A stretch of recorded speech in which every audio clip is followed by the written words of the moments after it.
أهلا وسهلا يا رمضان شهر التوبة روزے کی حالت میں جیسے ہم نے کھانے پینے اور جنسی خواہشات سے بچنا ہے، ایسے ہی اپنے ہاتھ کا بھی روزہ ہو کہ اس سے کسی کو تکلیف نہ پہنچائیں، پاؤں کا بھی روزہ ہو گناہ کی طرف اٹھ کے نہ جائیں، پیٹ کا بھی روزہ ہو کہ اس کے اندر حرام کا لقمہ نہ لے کے جائیں۔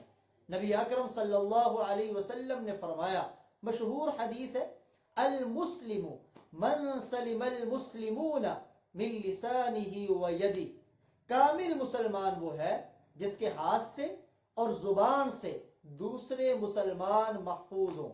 اس حدیث میں تو مسلمان کا لفظ ہے، اور مستدرک حاکم میں اس کی مزید وضاحت فرمائی، اکمل المؤمنین من سلم الناس من لسانہ و یدی، کامل مومن وہ ہے جس کی زبان اور ہاتھ سے سارے لوگ محفوظ ہوں۔ امام طبرانی رحمہ اللہ تعالی سند حسن کے ساتھ یہ روایت لے کے آئے، اسود بن اسرم محاربی رضی اللہ تعالی عنہ عرض کرنے لگے، یا رسول اللہ اوصینی، مجھے کوئی وصیت فرمائے۔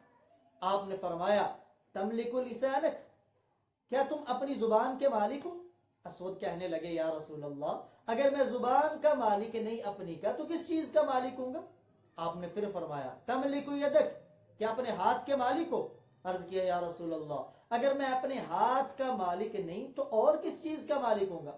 تو آپ نے فرمایا، لا تبسط یدک الا الی خیر، جب بھی ہاتھ کو بڑھاؤ، ہاتھ کو آگے چلاؤ تو سوائے بھلے کام کے کبھی ہاتھ کو نہ اٹھانا، ولا تقل بلسانک الا معروفا، اور اس زبان کو کبھی بھی بھلی بات کے علاوہ حرکت نہ دینا۔